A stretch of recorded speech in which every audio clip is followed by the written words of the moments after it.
200 लट्ठों को डेयरी के रूप में इस प्रकार रखा जाता है। सबसे नीचे वाली पंक्ति में 20 लट्ठे हैं। इसमें कितने हैं? 20 लट्ठे हैं। उससे अगली पंक्ति में 19, इसमें कितने हैं? 19 हैं। उससे अगली पंक्ति में 18, इसमें कितने हैं? 18 हैं। ठीक है, इत्यादि। देखिए आकृति 5.5 में इसमें देख सकते हैं आप। ये 200 लट्ठे कितनी पंक्तियों में रखे गए हैं तथा सबसे ऊपरी पंक्ति में कितने लट्ठे हैं। तो हमें यहाँ पर एक एपी बनानी है। एपी हमारी बनेगी, पहले वाले में कितना है? 20, फिर 19, फिर 18, फिर डॉट डॉट डॉट डॉट करते हुए। ठीक है, तो यहाँ पर ए बराबर क्या है? ए बराबर है 20। डी बराबर आपको पता है कितना आएगा? -1, क्योंकि सब में एक एक कम होती चली जा रही है। ठीक है, एस एन टोटल कितने लट्ठे हैं? 200। एन बराबर आपको निकालना है।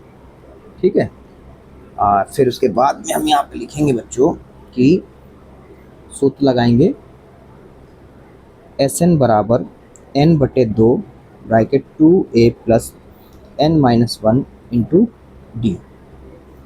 तो एस एन दिया है आपको 200, एन आपके पास है नहीं, 2 गुणे 20 प्लस n-1 गुणे -1। तो ये हो जाएगा आपका 200 बराबर n/2 400। अरे 200 कहाँ से भाई? 20 है, 20 प्रथम 40 हो जाएगा, प्लस माइनस का n, माइनस माइनस प्लस 1।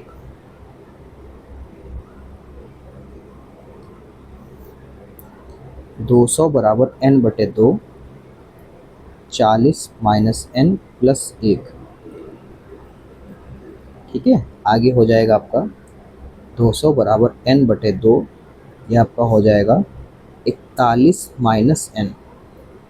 ठीक है, आगे हम लोग क्या करते हैं? इसकी गुणा कराओ तो इधर 200 की गुणा 4, 2 से कराओ 400 हो जाएगा। इसकी गुणा n से कराओ 41n माइनस n स्क्वायर, सीधा के लिख लो। तो n स्क्वायर प्लस 41n, ये प्लस के थे उधर गए माइनस के हो जाएंगे। 400 बराबर में 0, माइनस कॉमन कर लेते हैं तो बच्चों यहाँ पर हो जाएगा n स्क्वायर माइनस का 41n प्लस के 400 बराबर में 0। ये माइनस बेकार हो गए। ठीक है, क्योंकि बराबर में 0 है। तो n square minus 41n plus 400 बराबर 0। अब यहाँ पर देखेंगे हम लोग ध्यान से कि गुणा करो तो 400 आए और जोड़ो तो 41। तो 16 की 25 से कराओगे तो आपका आ जाएगा 400, और 16 और 25 को जोड़ दोगे तो आ जाएगा 41। ठीक है, तो यहाँ पर हम लोग लिखेंगे n स्क्वायर माइनस 1, ये हो जाएगा आपका 16 प्लस 25 n प्लस 400 बराबर 0। ठीक है, आगे हम लोग करेंगे इसको n square minus 16n minus 25n plus 400 बराबर 0। n कॉमन कर लेते हैं, n माइनस 16 और यहाँ पर माइनस का 25 कॉमन कर लेते हैं तो n माइनस 16 बराबर 0। ये हो गया n माइनस 16 और ये हो गया n माइनस 25 बराबर में 0। तो ये हो गया n माइनस 16 बराबर 0, n माइनस 25 बराबर 0। तो n बराबर आपको हो गया 16, इधर हो गया n बराबर 25। ठीक है, अब क्या करेंगे?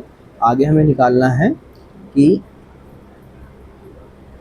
अब हमें दोनों के लिए निकालना होगा, 16 के लिए भी और 25 के लिए भी। ठीक है, तो हम लोग लिखेंगे कि मान लो कि वो लट्ठा जो पहली पंक्ति में 16 हो है। ठीक है, ये लट्ठों की संख्या है 16, तो a प्लस कितना हो गया 15d। देखते हैं कितने लट्ठे होंगे।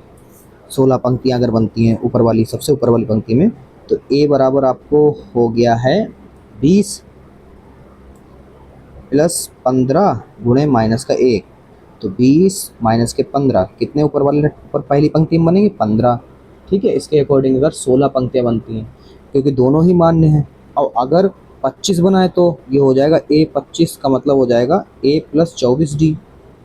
तो यहाँ पर हम लोग लिखेंगे a का मतलब 20 प्लस 24 गुणे माइनस का 1, ये हो गया 20 माइनस के 24 कम 24, तो ये माइनस हुआ। और जो कि आप जानते हैं ये जो है अमान्य होगा क्योंकि ऊपर कोई ना कोई पंक्ति तो बनेगी। तो 15 यानी कि n बराबर 16 हमारा सही रहेगा। ठीक है, पंक्तियां बनेंगी 16 और सबसे ऊपर वाली पंक्ति में 15 लट्ठे होंगे। ठीक है।